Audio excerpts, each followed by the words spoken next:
Hey guys, today we're going to be talking about how to make the best pour over coffee.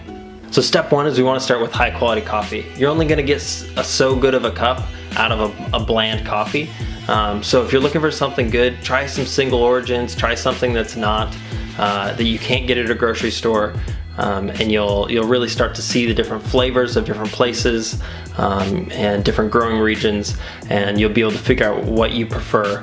Okay, step two, get the grind right. If you don't have a coffee grinder, then of course buy your coffee pre-ground. If you have one of those blade coffee grinders, like a little mini blender, kind of sound like this. If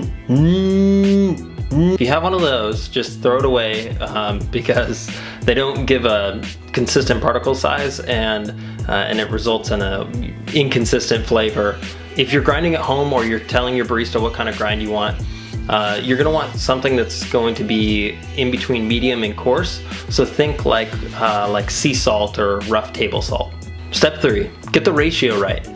Aficionados will bust out a scale and make sure that they're getting it correct every time, but I prefer to hack it and just measure it out once and then figure out what my metrics are gonna be, and then I can just repeat it in the future. So for example, a cup of water weighs 227 grams. If we divide that by 17, which is our 17:1 ratio, we get 13 grams. So for every cup of coffee we're making, we need to use 13 grams of grounds. A tablespoon of ground coffee weighs around 10 grams. So a heaping tablespoon will get us right in the ballpark around 13 grams. So for every cup of coffee you're making, use 1 heaping tablespoon of ground coffee.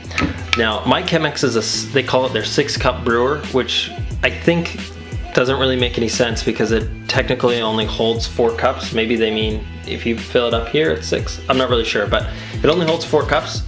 On the Chemex, there's a little nib halfway up here, and that is the halfway point. So when I'm making coffee for my wife and I in the morning, I'm making 2 cups.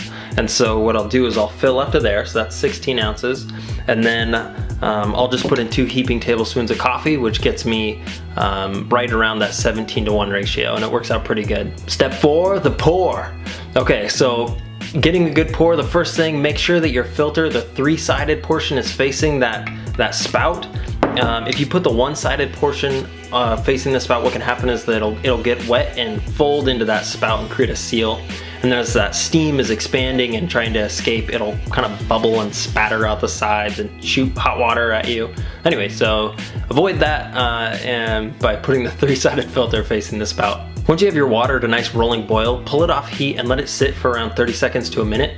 If you pour it on too soon, it'll burn the coffee, and that scorched flavor just doesn't taste very good. Once you have your coffee at the right temperature, pour just a little bit on the coffee, just enough to let it get saturated. If you need to, use the back of a spoon and stir it around so that all the coffee is wet. You've added too much water if it's dripping through the filter. Let it sit like this for around 30 seconds to a minute. This is called the bloom pour, and it's gonna help that coffee extract. Now add the rest of your water. Go in a slow spiral motion, around a cup a minute.